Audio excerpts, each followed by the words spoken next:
Hi, Cyndee Haydon here, bringing you the latest on the Tampa Bay real estate market. The unemployment numbers came out today. And again, if you live in the Tampa Bay, Clearwater, St. Pete area, I've got some information I think you need to hear. Now, you might be asking yourselves why I have a buffalo behind me. I don't know how many of you have heard the story about what happens in a storm compared to a buffalo and a cow. But today I wanted to kick it off by letting you know that when a storm happens, the buffalo usually makes it through the storm and to the other side because they just keep plowing through. And the cows often sit down in the field, and quite honestly, the storm is right there and they're not moving for it.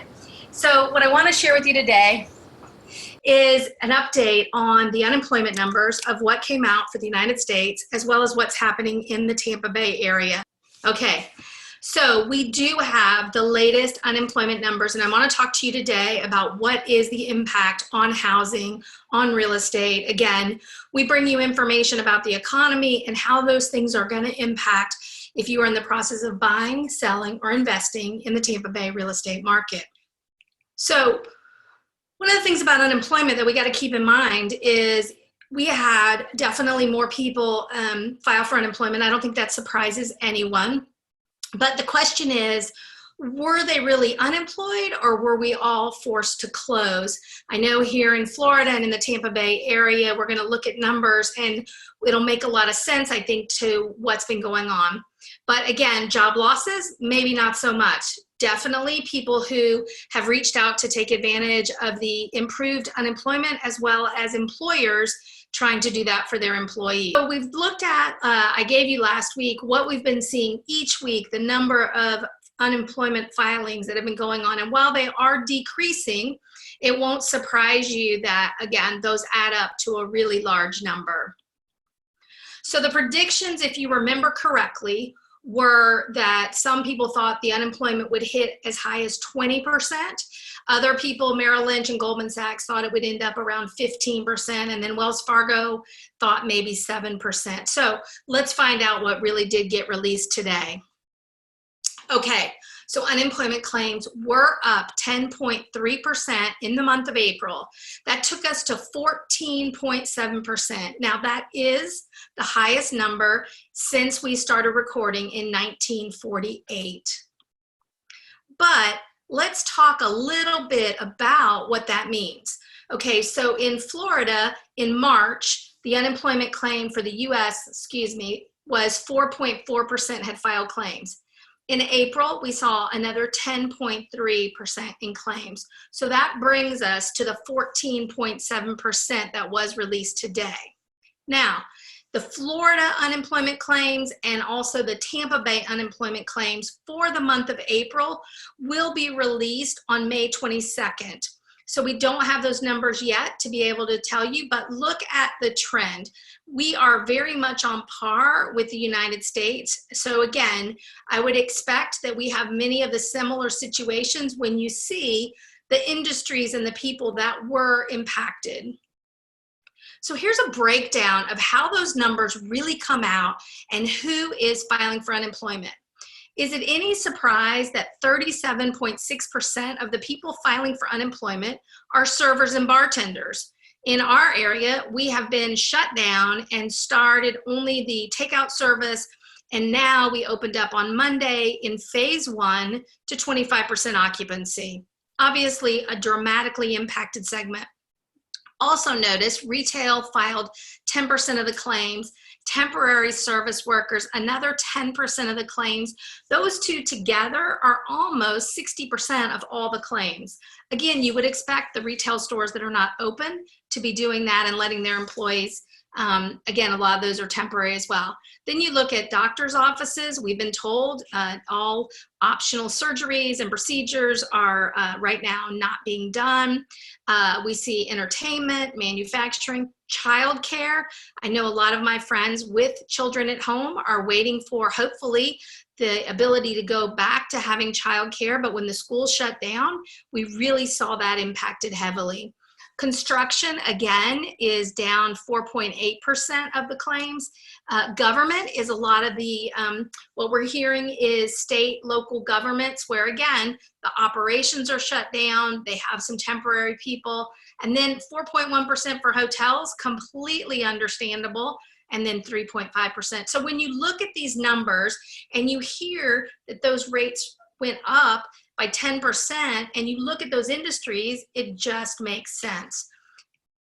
Now, here's the important thing, I think, for people to know about, again, how this impacts our Tampa Bay economy and people as a whole.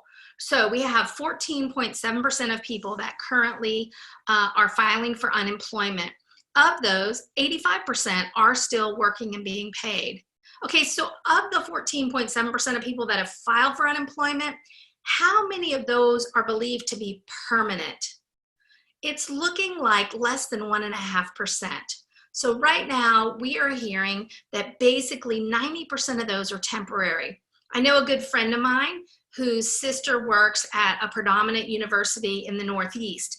They actually calculated that for anybody that made under $50,000, it was better for them to lay them off and let them collect unemployment than to keep them on. Again, this has been a dramatic health crisis.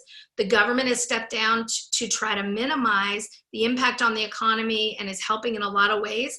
But we also see people doing strategic unemployment claims to get through this process. Again, not a judgment, just a fact of how people are operating to make it to the other side of this pandemic.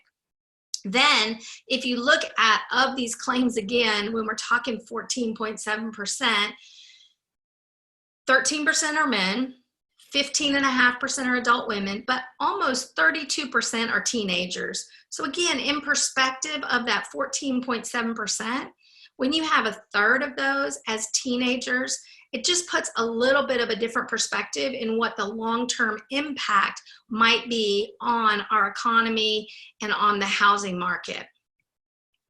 So what's interesting, let's revisit what I had shared with you before about many of the people involved believe we would have a V recovery. And so it's interesting because JP Morgan originally projected that we would see a 20% number in the unemployment, that orange V line you see there. Goldman Sachs projection was closer to 15. Again, both of those we still have to watch. There could be more. I mean, we're seeing, as I showed you earlier, the week by week downward trend, but we are living in dynamic times as we all continue to make it through the other side. So really, you know, what's the biggest threat to all of this? In many ways, it's panic. It's belief in the media. I have not turned on the news yet today, but I am imagining that you, like me, are expecting the news to talk about the sky is falling, the largest unemployment in the history of our nation, with very little perspective wrapped around that information. What I want to do today is give you facts, not just fear. Sure, is it impactful to a lot of families if you're in that 14.7? Or you're someone that's struggling running a business, trying to get through? Absolutely. But what I'm saying is, again, there's a lot of good news under this to make us believe that this is not a long-term crash. It is not the Great Depression. It is not a long systemic issue, is what we believe. And again, the reason for housing is because we are remaining at really low levels. And so again, we still, as Mark Fleming said, and I shared last week, do not expect it to go negative. Now, look at the seller traffic. I just wanted to show you up here. In February, we started to see sellers putting their homes on the market, getting ready for the spring, again, ramping up. And then you see in March, the color goes all gray. So again, we are definitely seeing a lack of inventory. If you are someone that is thinking of selling in the next 3 to 6 months, again, in most situations, you are going to do better to get your home on the market now while there's less competition, as well as minimal impact from anybody that may be impacted by losing their job or transitioning. If you look at the buyer traffic below from February to March, again, you see that we saw a slowdown, but you definitely can tell when you're looking at those colors how far the buyer demand outpaces the seller's homes to buy. So here's where I want to finish up today. I hope for all of us that we can take a Buffalo mentality and get through this and see through this. That's my job, to help you see some of the information you may not be seeing anywhere else, to help you see to the sunshine, to the other side, to where we're going. And in Florida this week, we had Governor DeSantis roll out safe, smart, step-by-step plan for Florida's recovery.